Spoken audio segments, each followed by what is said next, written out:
Hi, in this lesson we're going to be debating the Founding Fathers, revolutionary or counter-revolutionary. Here's your do now and prompt for class discussion. When famous people do really important things, do you think that they tend to do them more for themselves and for selfish reasons or for the greater good? Provide examples to help prove your point of view. Here's a connection from the from the past to the present. Historians disagree on the Founding Fathers' motivation for writing the Constitution. Some historians adopt the revolutionary thesis. The Founding Fathers wrote the Constitution to strengthen America because the Articles of Confederation weren't working. In contrast, some historians adopt the counter-revolutionary thesis. The Founding Fathers wrote the Constitution to help rich men like themselves secure more power and limit rebellions against them, like Shays' Rebellion. And our objective today is you will decide, did the Founding Fathers write the Constitution more to benefit themselves or more to benefit the country? Structure of the lesson. First, you're going to hear both sides of the argument. The arguments are going to vary in quality. Your job is to judge each argument. How good or bad is this argument in support of its thesis?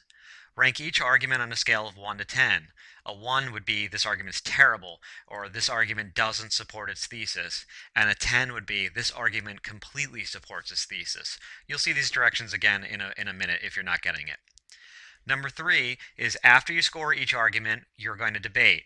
You're going to debate with your teacher in your class. 50% of your grade will come from oral discussion. All other discussions, as always, will be graded.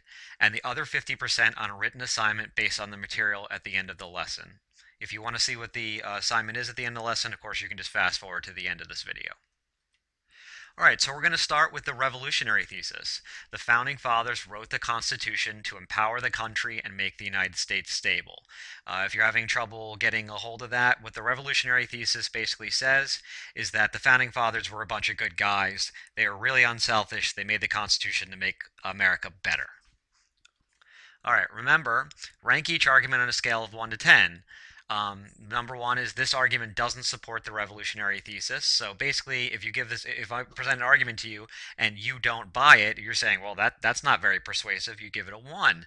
And a 10 would be this argument totally proves that the founding fathers were good guys. So again, a 1 would be, oh, that doesn't mean that the founding fathers were very good. I'm not persuaded at all. 5 would be, hey, that's kind of persuasive, but maybe there's some holes in the argument. And a 10 would be, oh, that totally proves that the founding fathers were good guys. All right, here is our first argument. All right, our first argument that the founding fathers were great people that wrote the Constitution to benefit the country, not themselves, was their democratic views.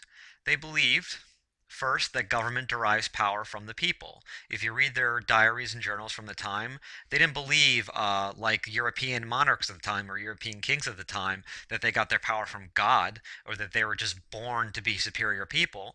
They honestly believed that government derives power from the people.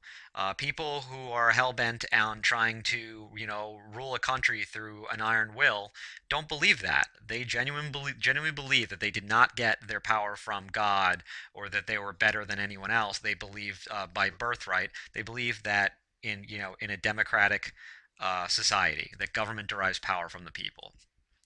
In addition, they believe that government power is limited by a written constitution. In other words, they believe that the government could not do things that the Constitution doesn't list. So, similar to the above, the founding fathers believed that they were limiting their own power by writing a constitution. Founding kings and monarchs in Europe didn't write constitutions to limit their power. Why would you do that? Why would you say, here's a list of the things we can do and anything else we can't? So this is my best attempt at trying to convince you for this first argument that the founding fathers wrote the Constitution to be unselfish. The question is, and it's up to you, how much did you buy what I'm just selling you? Did you not buy it at all that this proves anything? Then give it a 1. Did you buy it somewhat? Give it a 5. And did you buy it completely? Give it a 10. And most importantly, you have to explain why. So first thing I need you to do is list your argument, score this on a scale of 1 to 10, and I need you to list some reasons why, and then you should debate with your classmates and your teacher. All right, let's continue with the Founding Fathers' revolutionary thesis. The second reason why we might argue that the Founding Fathers were incredible men who were trying to benefit the country by writing the Constitution is the Constitution they wrote is very democratic. All right, first, the Constitution can be amended as people see fit. This includes the power to allow more people the right to vote.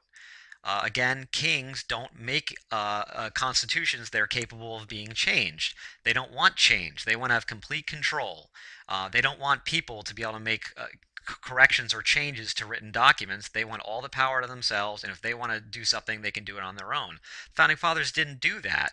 They created a very clear amendment process that if a Democratic electorate doesn't like a part of the Constitution, wants to give more power to more people, then they can do that. And the second reason, very important, is that the Constitution provides for checks and balances. Each branch of the government has power over the others to prevent any one branch from becoming tyrannical.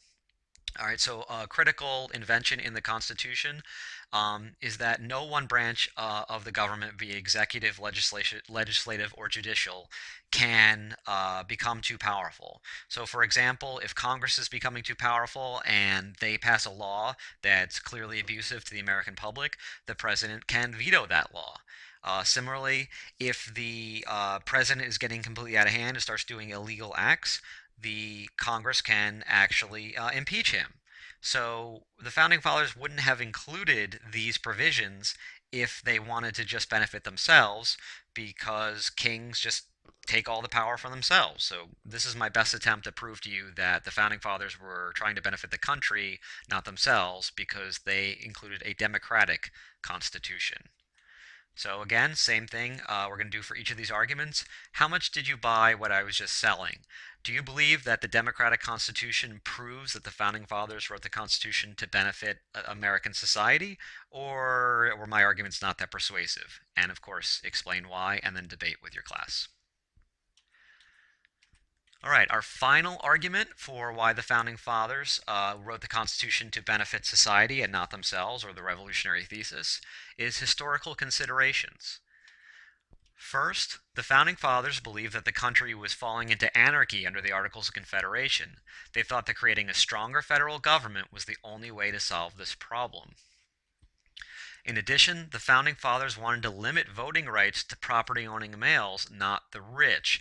This made sense to them because property owners would pay the most taxes. All right, so they weren't just trying to launch a conspiracy against everyone but themselves. They wanted people to have a say in government who would also be, to have a say in government who would also be paying the taxes. This is not a giant conspiracy to take all the power for themselves. They thought, pretty rationally that if you were not going to pay taxes, then you shouldn't have a say in where those taxes go. All right, so that is my final argument for you. I'd like you to explain your score. Did you buy what I'm selling or not, and why? All right, those were the three arguments. So let's review the revolutionary thesis. Look at each of your three scores for the revolutionary thesis. Do you buy the argument that the Founding Fathers had unselfish motivations for writing the Constitution or not, and why? Let's do a little review and again debate amongst your classmates. All right, let's now do the opposite. Founding Fathers counter-revolutionary. All right, so the counter-revolutionary thesis is the exact opposite of the revolutionary thesis. It simply says that the Founding Fathers wrote the Constitution to be selfish and to gain power for themselves. Let's look into the three arguments and why. All right, number one, who is at Philadelphia? And according to the counter-revolutionary thesis, how do we know that the Founding Fathers were out to write a Constitution to benefit themselves? Well, look who was there when they were writing it. All right, all were wealthy, white, landowning males. If they really wanted to benefit the entire country, why weren't there women there? Why weren't there blacks there? Why weren't there poor white men there? Why weren't there non-landowning males there? If they really wanted to create a democracy where everybody had power, they would have included members of those groups, but they didn't. And most of the ideological leaders of the American Revolution, the guys who fought for, true freedom and liberty and true limited government, like Thomas Jefferson and Thomas Paine, weren't there. If they really wanted to create a free society that benefited everyone, not just themselves, where were guys like Jefferson and Paine? All right, so same thing you did for the revolutionary thesis, you're going to do for the counter-revolutionary thesis. You're going to give this a score and why. How much of the arguments that I just gave you, how persuasive were they in proving that the founding fathers wrote the Constitution to be selfish? If you say 1, you say, no, that doesn't prove that the founding fathers were selfish. And if you say 10, you say, I really buy what you're saying. That definitely proves that founding fathers were selfish. And of course, 5 would be somewhere in between. And of course, you can rank them from a scale of 1 to 10. All right, number 2, the delegates' snobby views. They believed, number 1, that private property must be protected from rebellions like Shays' Rebellion that happened during the Articles of Confederation. If you look at their journals and diaries at the time, they really feared the poor. They really feared rebellions, and they really wanted to protect their property. People who really want to benefit the country don't have these kind of views. Number 2, they believe that universal suffrage, which means the universal right to vote, even just for all white males, was a bad idea. People who believe in democracy don't believe that. They really wrote this in their journal. They thought this was pretty much ridiculous, the idea that even all white males could vote, let alone women, let alone poor men, let alone non-property owning men. All right, so why don't you give that a score and why? Again, 1 means I don't buy that this proves that the founding fathers were selfish, and a 10 means this definitely proves, or somewhere in the middle. And lastly, our third argument for the counter-revolutionary thesis is the Constitution weakens democracy. Under it, first, voters do not vote for president. You vote for an elector who votes for you. Yes, he may vote for the other candidate if he wants. This often baffles students, but it's absolutely true. Under the Constitution, you vote for an elector. So say you really wanted Barack Obama to win, and you vote for the elector for Barack Obama, and then he decides to change your mind for you. He said, I'm going to vote for Barack Obama, so I'm the elector for Barack Obama, and then he decides, you know what, I'm going to vote for the Republican candidate. He can change your minds. You do not get to vote for president under the Constitution. You vote for an elector who can change your mind for you if he thinks you're silly.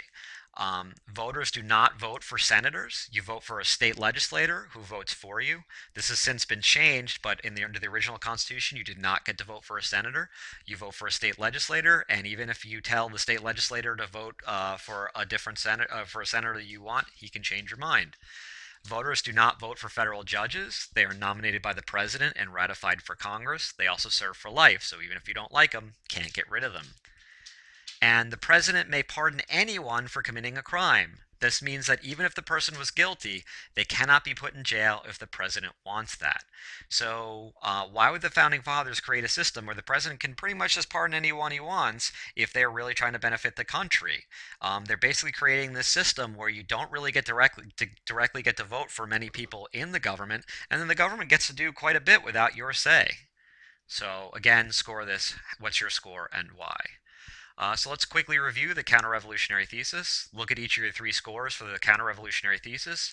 Do you buy the argument that the founding fathers had selfish motivations for writing the Constitution or not, and why? And finally, here's your essay assignment.